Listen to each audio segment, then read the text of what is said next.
Hello, Unlocked community. Hello, hello, hello. Welcome to our Tuesday live stream. I am here every single Tuesday, 2 o'clock Eastern, bringing you all sorts of amazing topics from real estate, business planning, case studies, walkthroughs, everything related to real estate. And this is such a special topic that we are doing today. It is something you probably haven't seen a lot of places because unfortunately, it's not really a topic that's talked about nearly enough. So we have with us Miss Gretchen Roginson, and we are talking about accessible housing. Gretchen, introduce yourself to the community and let us know kind of what is accessible housing and why is it so important? Sure. Well, thanks for having me. I'm really excited to share sort of one of my latest passions. After 20 years of being a realtor, things are chapters and topics and passions and knowledge evolves, right? So I wasn't always in accessible and visitable housing space. In fact, I don't think I ever heard of it till about 6 years ago. And so like I said, I've been a realtor for 20 years here in Columbus. I'm originally from Michigan. I Boo. know that's what everybody always says, Bill. But then you realize how many people from Michigan actually now live here. So we have some nice connections. But I tripped into the accessible housing space, of course, like anything good. It was completely by accident, right? I attended a CE course for real estate. We're required to take, continuing education. And there's a gal out of Gahanna who built the Universal Living Laboratory to Ooh. house herself after a bicycle accident. She was hit in the head by a tree while she was riding her bike in Westerville Oh, wow. and immediately realized, wow, I can't go home after I rehab from this because our bedrooms are on the second floor and our laundry's in the basement. So how are we really going to live safely and successfully? So long story short, they spent years building this beautiful home that they opened to the public, which is super crazy. Can Wow. you imagine people going into your closet and your personal bathroom and looking at your toilet? I mean, this is what she did. And a little bit less since COVID, but in around 2016, I attended this class, toured through her home. She showed us how beautiful and modern and good for everyone these designs are. Everyone who went through there who was, let's say, quote unquote, able bodied or didn't necessarily have a disability was like, I want that. I would I live here. want Yes, I want to live here. I Yeah. want to enjoy that type of laundry room. Oh my gosh, look at how that pulls out. That's so easy. That makes such sense. Oh, I love that. Yeah. So after that, we ended up having a family need. So, of course, until maybe it touches you personally, things don't have as much meaning. So when my mother-in-law, she's had MS for many, many years, and more recently, she's has challenge with her walking. So we had to create accessible housing for her, and that's how I got into it. Wow. Wow. Well, I mean, this is a story that you hear, right? A little nugget, and then you have a personal experience, and then it really changes the trajectory of your career. It So, does. so tell us, what have you kind of found a love, you found a need. What have you done to work in the space? So once I saw how Rosemary did this in her house, and then a few years later, we found a need to have to do it for our own family. Then you're in the midst of doing this and remodeling. We found an existing ranch style home. And I literally bought her book and I called it the Bible. And I just carried it with me and turned to the pages and figured out how do you just lower some light switches, lower the thermostat. What's the Um, name of the book? Do you oh my recall? God, yeah. Universal Design Toolkit. Universal Design Toolkit. Okay, we'll share a link with everyone. If you're calling it, if you're saying the Bible, this sounds like a good resource to have. Yeah, yeah, it's a very, very simplistic book, but that's the whole thing about universal design. It's simple. It's simple things that we can do in our investment properties and in our own home. So like when I'm counseling folks building brand new homes, I have them putting in first floor full baths with either a roll-in zero entry or with a small, 2-inch lip. Standard is like a 4 to 6 inch. And I say, well, let's just order custom for an extra $100. So it's these little things that you don't think of that can make our lifestyles just more easy. So we remodeled this home. And then I thought to myself and my husband, I'm like, we're going to do this every time. Why wouldn't we? Because every neighbor who popped in was like, what are you doing over here? And I would show them through and show them how we widened this one doorway and we made this a roll under sink, which, oh, by the way, is beautiful now in design and function.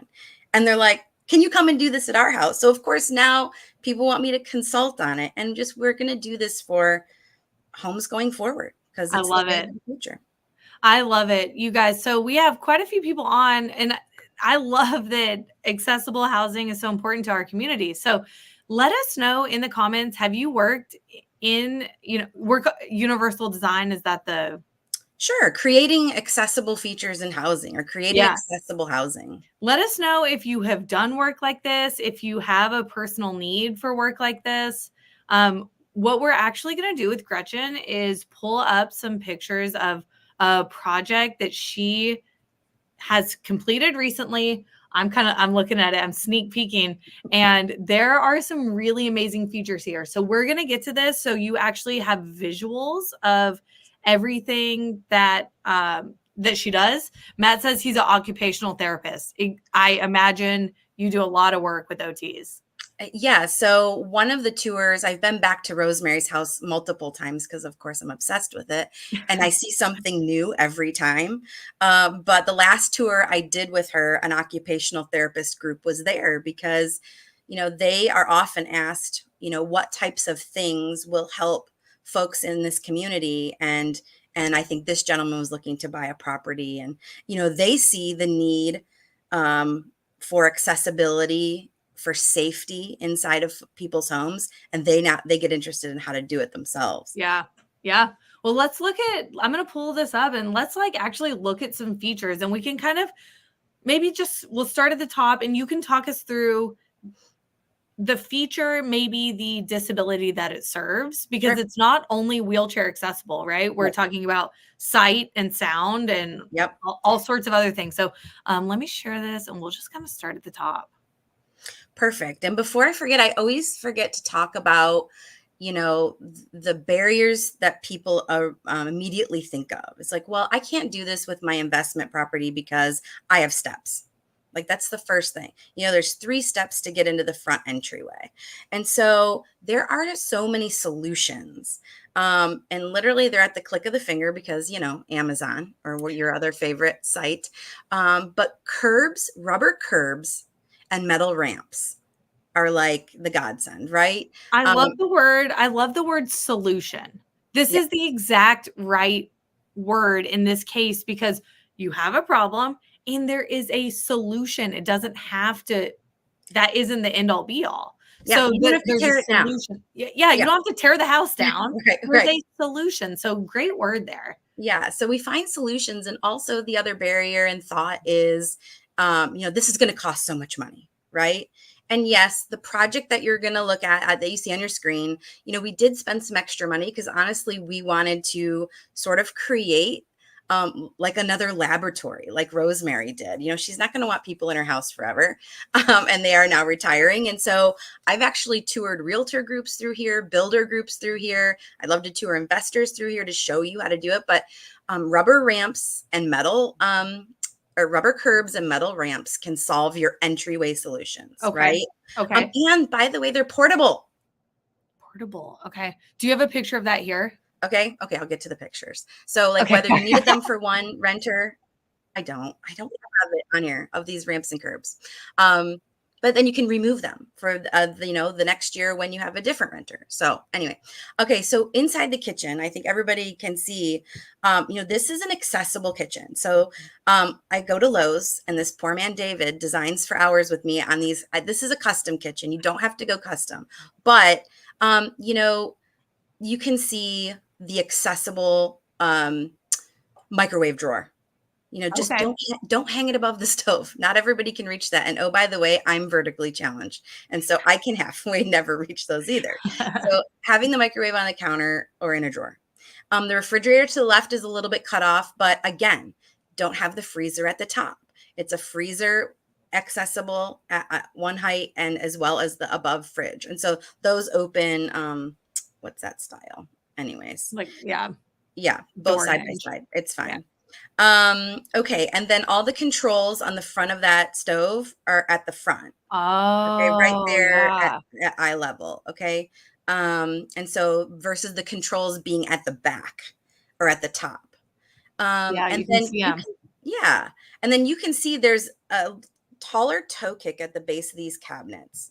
And this is for anyone who's in a seated position. This way they can actually get up close to the cabinets or the countertops to work at the counters. Okay, I So that's, noticed that immediately because that's you're what you right notice. as far as the design. Yeah, It looks you notice it, but it's beautiful.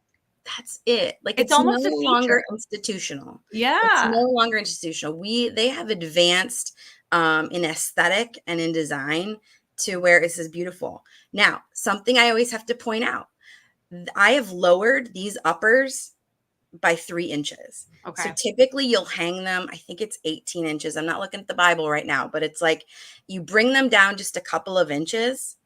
And then this way, if you're seated like in a walker, you can actually reach those uppers and the first Wow. shelf of those uppers.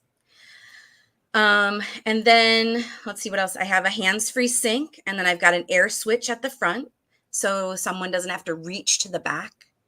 And all the What's an air switch? air switch for the disposal. Okay. So it's not a switch on the wall. It's right there in front that you just push right in front. Sure. So still all the features of a normal kitchen. Yes.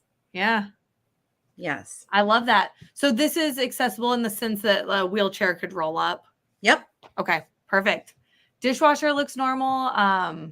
Yeah, so all these are a special series of appliances because in addition to lowering the uppers, the lower cabinetry typically is a 36-inch height, and these are 34. So it is special order appliances in this kitchen Understood. so that Okay. it's a little bit shorter. A little bit shorter. That makes Yeah, sense. but when you go in there, no one notices till I point it out. And it appears that there is an island, but it's not Yeah, 3 feet from the other side of the kitchen, which you would yeah. normally see. It looks like you have quite a bit more room. Yeah, I mean, ideally you would have 4 or 5 feet. 4 or 5. Okay. Yeah, for like a turn radius. But here's the other thing. It doesn't need to be perfect. To Mm. implement some more accessible features, like there are a couple things in this house that aren't perfect, but it's progress, right? People sought out this cottage because they heard it was accessible, not because either of them are in a wheelchair or a walker or using crutches. She had knee surgery last year and she prefers not to do stairs.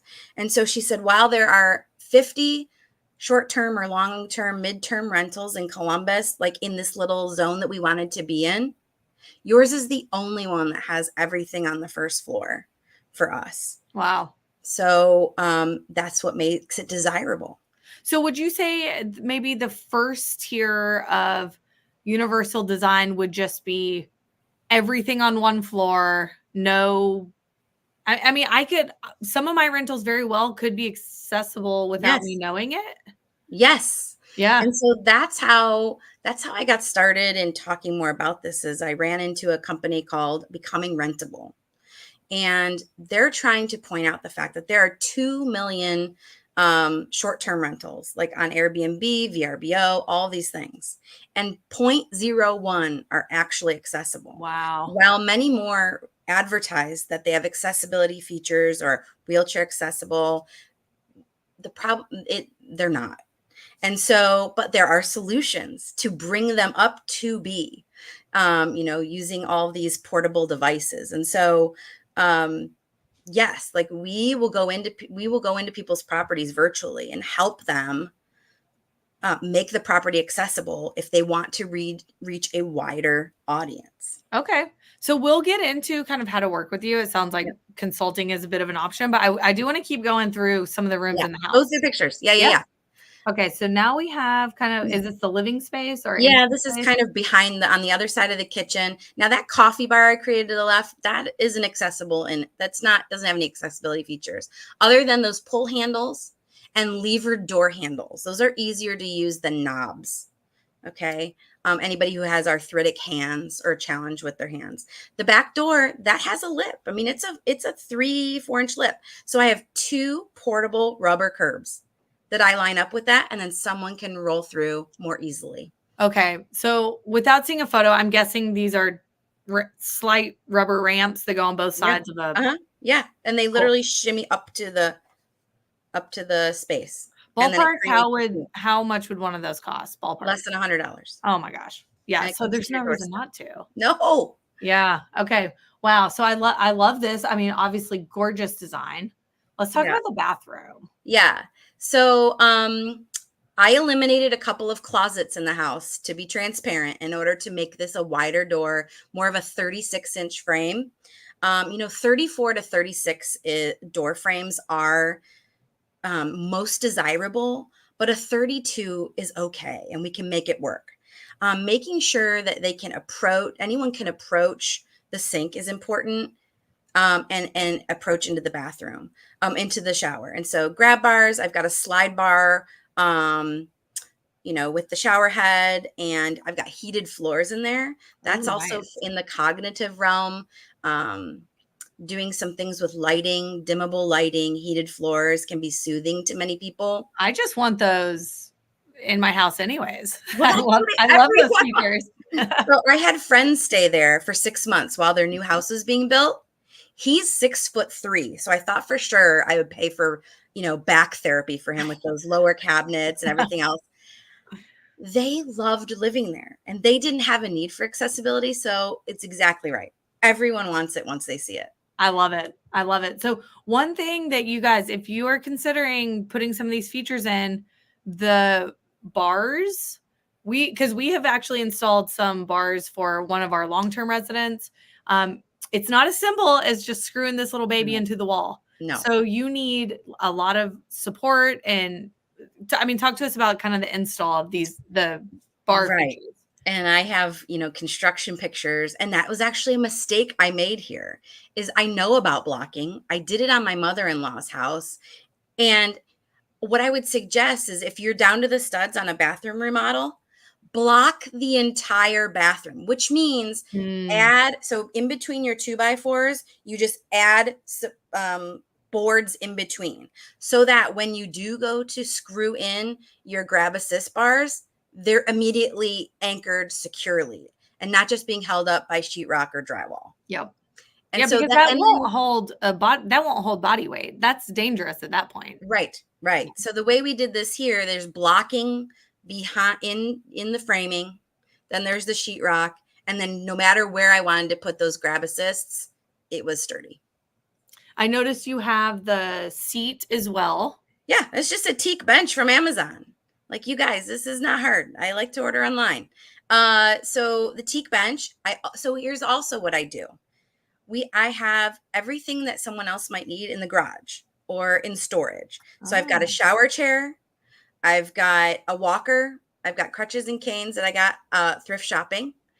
And so whoever might stay at this property, I have the ability to have items there that could help them. I love it. I love it. And I guess we probably should have called out, if you haven't figured out by now, Gretchen runs this as a short-term rental and midterm, it sounds like. Yeah. But these are features that you absolutely could have in a long-term rental as well. Yeah.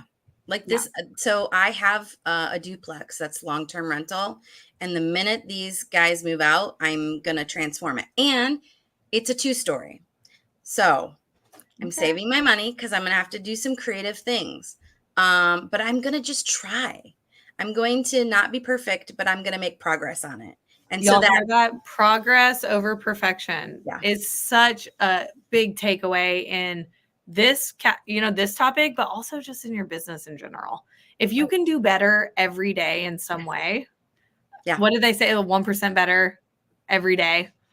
That's it. Yeah.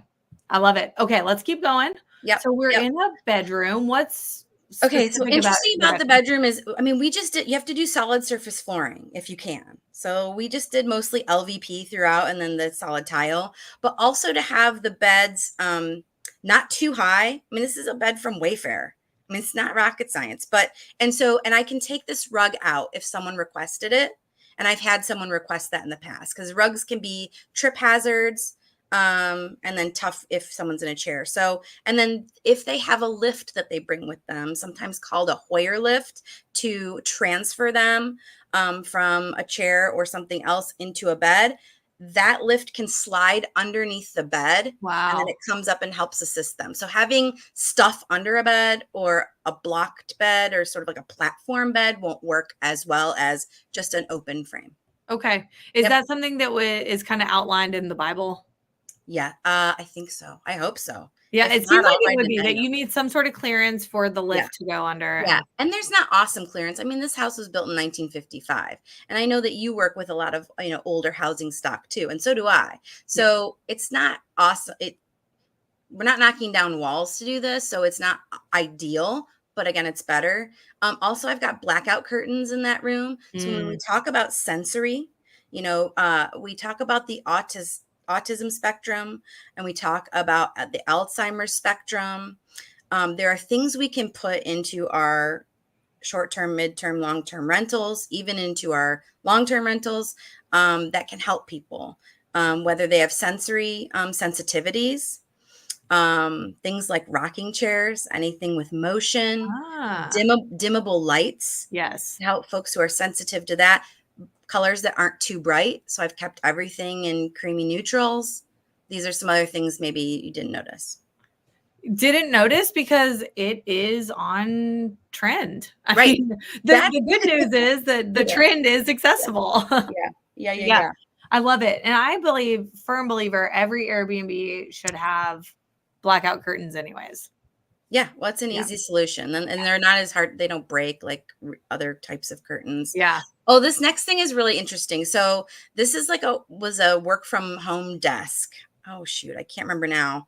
I think it's called work from home, and it's completely adjustable. So Okay. anybody could roll underneath. I can move this desk up and down, whatever someone might need. And then what you can't see there is what's called a Lori bed, Lori, and it folds up against the wall. It's like a day bed or a Murphy bed Murphy, yeah. style. Yep, but it doubles as a I keep games there, Okay. books, cards, coloring books. It's Awesome. like a So bit of you're, yeah, everything. maximizing the space Yeah. and an adjustable work solution regardless of the individual's needs. Yep, that's I right. love And that. oh, it's a standing desk too, a standing desk. Yeah, yeah, you Yeah, gotta stand, sit, yep, kneel, whatever, yep. whatever you need. You're Like the it's options here. That's it. Well, like we cater to 75% of people, or maybe even closer to 70%. When you think about what we're remodeling and designing, and almost 30% of adults say that they have a special need or disability. And so this opens up to being closer to providing housing for all. Wow. Yeah. 30% identify as a need of some sort. Yes, Wow. 30%. And 75% of the needs are not visible to your naked eye, Wow. right? That So we is talk so about impactful. emotional, cognitive, these aren't things that are outwardly noticeable by others, yet we can provide thoughtful design solutions, can make our properties more valuable. Gretchen, that is so important to note is that they may not be visible to the eye, but that doesn't mean that the need is not there. Exactly right. Wow. Wow. I love that. If you could break down kind of what types of needs are there? So you mentioned some cognitive, you mentioned like how do you break it down on what the specific needs would be? Yeah. So when I started kind of just working volunteer wise with becoming rentable, this Lorraine started because she has muscular dystrophy, and traveling is very challenging because you can't trust the descriptions of where you're going and staying.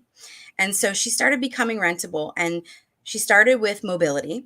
Mobility. And then she realized, well, there's like two other pillars, cognitive. Oh, shoot, I might forget the other one.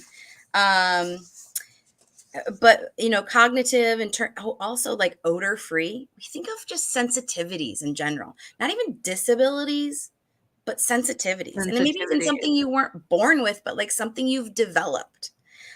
She talks about odor free, having night lights, dimmer switches, extra locks on doors for people with like memory care, or even children or adults with developmental disabilities. Sometimes they like to adventure out unannounced.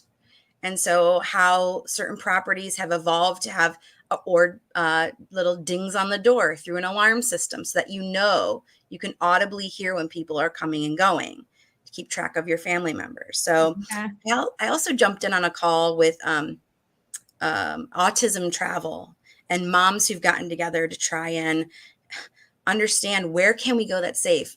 They said the statistic is 90% of families with children with any type of disability do not travel because it's too hard Oh my gosh. and they can't trust where they're staying to be safe or comfortable.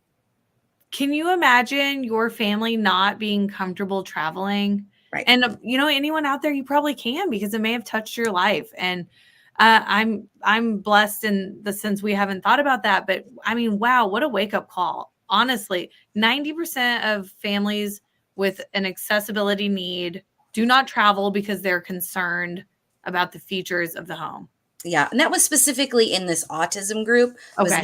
90% of folks with family members with autism didn't want to travel. But when in talking to Lorraine in this travel group, I mean, yeah, if 2 million Airbnbs are available and only 0.01 are accessible, we can really provide solutions Yes. Yes. and be I want to sought after in Columbus or So wherever you are. that's where we're going. We have a Yeah. few minutes left, Yeah. and let's take a peek. Okay, I think I we're think we kind of done. nailed it. So Yeah, just in the approach to, like, I took out 2 steps and I just had, a general contractor pour concrete. It's that was easy. I can take up that rug, solid surface flooring. Visibility out the front door is a big one. mm, Having a solid door, I know those are cheaper, but if you can get one that has sort of a light in it in any way, like doesn't have to be like this one, but people need a sight line out the front door. interesting. Yeah. Well, we are absolutely going to post this website. We're going to post how people can get in contact with you. But what I want to transition to is, and I don't want to say it this way, but I'm going to say it. What's in it for us? Why would I, as an investor, spend the extra money, the extra thought, the extra attention to detail on these features? We started touching on supply and demand. So what's in it for me? Right. Well, I wasn't planning on sharing that accessible cottage with anyone except our friends and family. And now it's been a revolving door of folks getting treatment at the James, our local cancer hospital, because, Wow. oh, did you know that they have to stay within 30 minutes of their treatment hub? So, any major medical facility across the country, across the world, if you can purchase near there, you will have a niche market of folks who are constantly looking for safe, comfortable housing. Wow. Okay. And then the numbers of the rental dollars that they're paying at crappy rentals blew my mind. And so the numbers are greater than we ever imagined. Um, we're creating spaces that are inclusive and comfortable. It's not only aging in place, but it's healing at home. Have you ever heard of Wow. stories of people who've had a knee surgery, hip surgery, had a hysterectomy, and they went and stayed at a hotel for 4 weeks because they couldn't go back home? And so when you think big picture and sustainability, and if we're already doing some remodeling and fixing up of our properties, you know, catering to this market of 30% or maybe even more can be very valuable to your portfolio. Okay. Do you happen to have like a case study? I'm kind of throwing this on you. Is Sorry. there any case study with numbers, what you spent and how much more you earned because of the features? We're in the thick of it. Okay. I mean, we just started this a couple years ago. I can tell you that, one of my mentor's mottos is we will do well by doing good. And we are doing good. Yeah. And so we know that in the end, the value when we go to sell these properties is going to be exponential, but we just don't know yet. And what Yeah. it's doing for our communities is enough for me. So I was going to bring up also one of my favorite sayings and life mottos is you can do good and do well. That's right. Yeah, exactly right. So it doesn't have to be one or the other. And Oh, so it's both and. That's it's, another thing on my sheet. It's not this or that. Like I'm not, it can be both and we can all benefit from it. I love it. So it's a win-win solution for a community that's often underserved. Yes. I commend you for everything that you are doing in the investment world. It is something that we all should really be taking note of. And even if we can't build a, accessibility lab like Right. you and Rosemary have, Yeah. we can still make small steps to make our properties more friendly for the broader community. That's exactly right. Thanks Yeah. for letting me share the emerging passion with you and with all your guests. Thank you. Thank you. You guys, we are going to post exactly how you can find Gretchen. We are going to post this, the links to these pictures so you could study them more. And we'll also post a link to the Bible that we talked about, the book. So, Perfect. Megan says she loves this concept. She's looking to purchase a property for elderly in-laws and took a lot of notes. So exactly right. We have renter consistency. Totally true. Yeah, Troy, that's a great one. And then Matt had quite a few awesome comments just working in the OT field. Yep. So thank you all for being here. If you are watching the replay and you have any questions, just tag Gretchen in the comments and we will get those answered for you. So thank you so much. You're welcome. Take care. See ya.